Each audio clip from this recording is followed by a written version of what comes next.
साथियों जय भीम, नमो बुद्धा। साथियों आज चर्चा हम कर रहे हैं एक दूसरे अध्याय पे। यहाँ लेखक का कहने का तात्पर्य है, बता रहे हैं चपरासी नहीं सेठ बनो और नौकर नहीं मालिक बनो। ये उनका कहने का तात्पर्य है।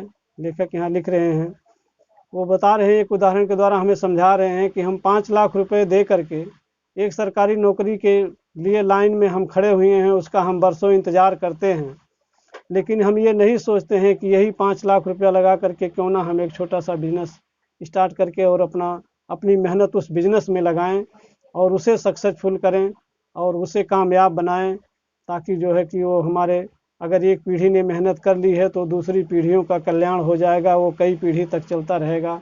उसका बाज़ारों में और समाज में इतनी पकड़ होगी कि लोग उसे पीढ़ी दर पीढ़ी पूछते रहेंगे कि फला काम के लिए फला आदमी बहुत ही उस समय मशहूर था।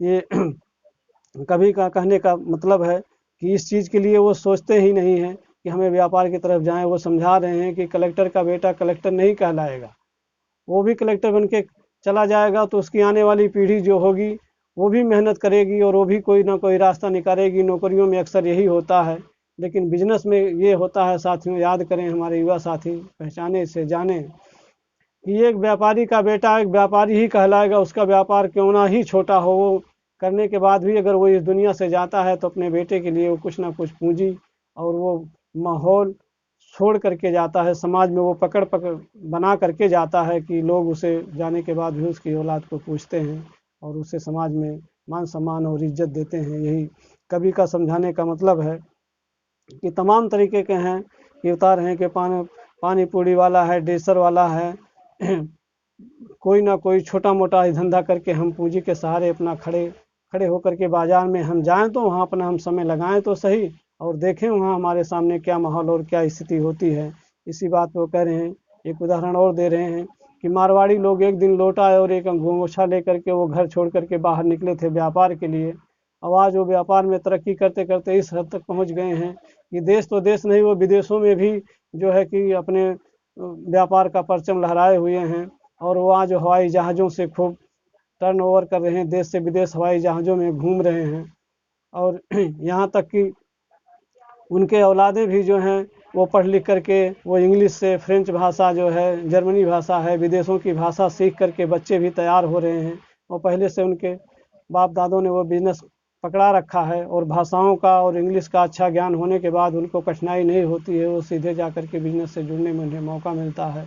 यही प्रेरणा लेते हुए यहाँ लेखक लिख रहे हैं कि आखिर हमारे बाबा साहब ने जो अपना पूरा जीवन पर्यंत हमें दिया और हमें इस तरह से कीचड़ से उठा करके जो यहाँ पे हमें ले आया, तो हमारा बहुजन समाज कब इस चीज़ के लिए जागरूक होगा और वो कब वो बिजनेस के लिए आगे आएगा और कब बाबा साहब का सपना पूरा होगा। जबकि बाबा साहब का ये उद्देश्य था कि हमारा समाज भी पूंजीपति बने और नौकरी मांगने वाला नहीं बल्कि नौकरी देने वाला बने। इसी सब बातों का विचार करते हुए एक छोटे से लेख के द्वारा यहाँ कवि लिख करके हमें समझाने की कोशिश कर रहे हैं। साथियों इस पर हमें विचार करना चाहिए।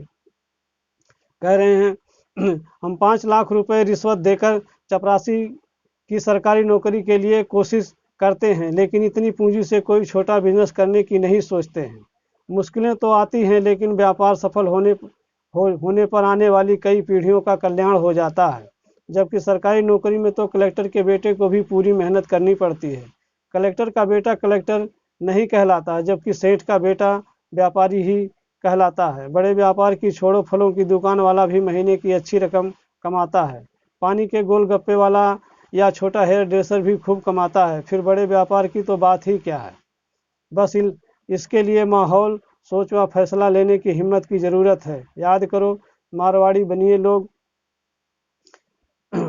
बनिए मारवाड़ी बनिए लोग एक ज़माने में लोटांग ओछा व मन में कुछ करने की हिम्मत लेकर मारवाड़ से बाहर व्यापार करने के लिए निकले थे। वे आज भारत में ही नहीं बल्कि पूरे विश्व में व्यापार में छाए हुए हैं। वे राशन कार्ड की बजाय पैन कार्ड, बस की बजाय हवाई जहाज, हिंदी संस्कृत की बजाय जर्मन, फ्रेंच, इंग्लिश में ज़्यादा विश्वास रखते हैं। बाबा साहब का सपना था कि दलित समाज पूंजीपति बने, सिर्फ नौकरी मांगने वाला नहीं बल्कि नौकरी देने वाला वर्ग भी दलितों में पैदा हो। आखिर बाबा साहब का सपना कब पूरा होगा।